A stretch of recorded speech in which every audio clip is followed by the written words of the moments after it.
Hello basketball coaches and basketball players, my name is Alan from Al's Basketball Training, and today I'm going to give you some of the best half-court press basketball zone defenses that you can run with your team.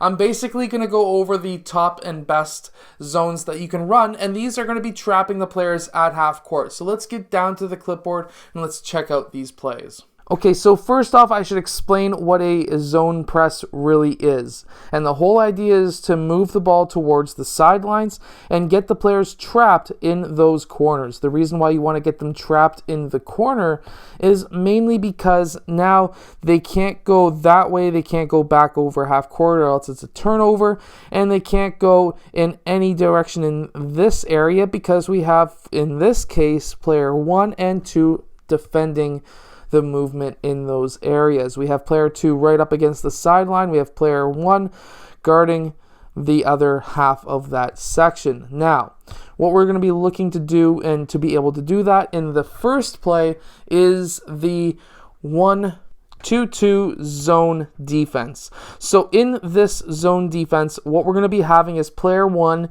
just a bit past half court. We don't want him any farther than that half circle. And what we want him to do is to force the ball handler left or right, whatever it may be. So if he does force the ball handler in this direction, or he passes over to player 3, what we want is player 3 red to not go past half court, and same as player 2. We want player 1 to then run over and continue to force player 3 in this direction towards the sideline. We then have player 2 move over and he should be trapped. Player 3 is not going to be going past the invisible midcourt line, and we're going to be having player 5 guard the middle, 4 guarding this corner, and 3 guarding the cross pass. Obviously, there can't be a pass back to player 1. Now, if, for example, we have player 3 get that ball just to get player 1 over, player 3 is going to be moving over, and obviously player 2 is setting up. Let's say they reverse the ball. We want player 1 not to go and attack that ball handler. That is a no-no. We do not want that. We want him to stay in line right here. And when he does that, he's able to then cut off that player from advancing past half court, and now he needs to pass over here. Meanwhile, we would have had player 3 and 2 spreading out anyways, and now player 3 should be directing player 2 over towards the sideline.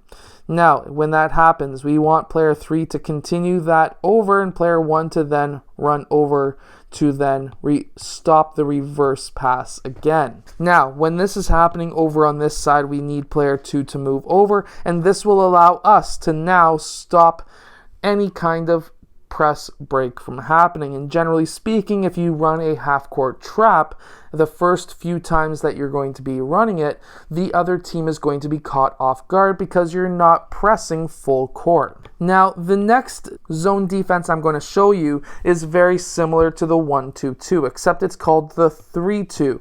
And what we're going to be having is, instead of player 1 being past half court, he's going to be playing it safe on the other side of half.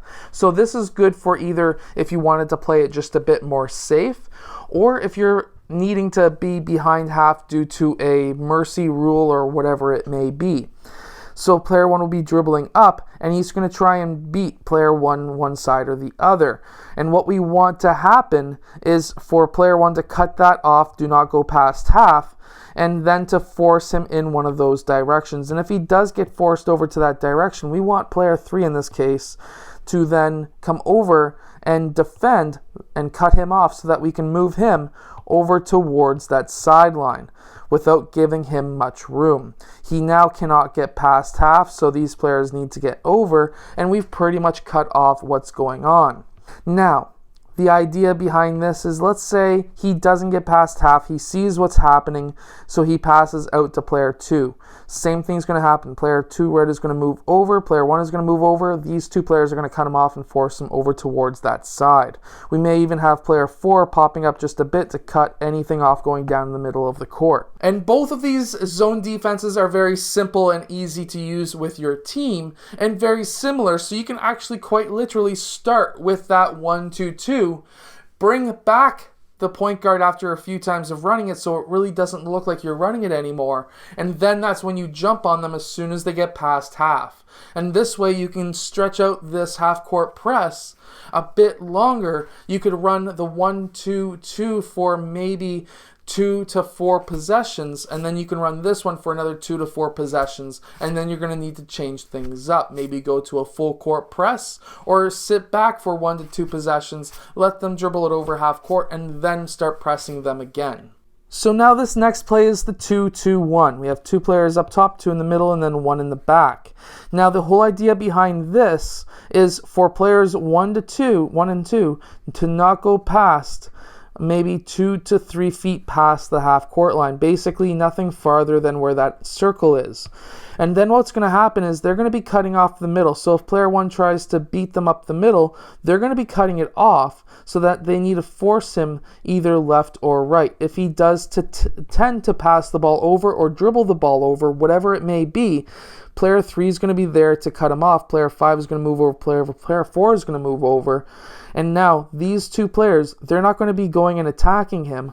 What we want to see is for player 2 to stay behind that invisible line that's there, and for him to move over and get ready for the trap in this corner. Now player 1, he's going to be not playing player 1 blue very super tightly because we don't want player 2 blue to cut down the middle. So what we have is him just being just a bit off from player 1 blue, and that way we can trap him in that corner without having to risk any players cutting down the middle to get the ball past half. And this is one of the most deadly press defenses that I have ever come up against as a coach. My first year as being a head coach of a basketball team, in our second game, we came up against a team that was running this press. We initially thought that they were not pressing us until one of our point guard got up to the half-court line, and they jumped right as soon as he got maybe a foot within the half-court line. And for the first 2 possessions of the game, until I was able to call a timeout, we were getting destroyed. So, because of this, the one way that you can beat it is by reversing the ball. However, let me show you what happens if you were to run this zone correctly by reversing the ball. So let's say, for example, they start by reversing the ball back around. We have player 1 playing a bit deeper, and he can do a quick pass over to player 2. As soon as that first pass happens, we need player 5 to get his butt over to that side. The reason for that is that next pass is going to be going to player 2, and we cannot give him a free lane up the court. So he needs to get back just in case so that he can cut off player 2. This is when we'll have player 4 and 3 move down, or we could have player 2 move down and 3 could fill his spot. It's up to him, but personally I like having 3 back down, and we'll have 5 cutting off player 2, and that way we can have a tall man going in and trapping along the corners. As long as player 5 is fast enough, you can always swap him out for player 3 in that position, but it's totally up to you. But we would have player 5 moving back down, or we can have player 4 moving up and player 5 moving down, whatever it may be. But basically we need 2 players over there and 3 players guarding those 3 zones right there. I hope that these explanations help you run the half-court zone press a lot easier and a lot better. If they do, let us know in the comment section below. I would love to hear from you, and I will see you guys again later on today for the second video of the day.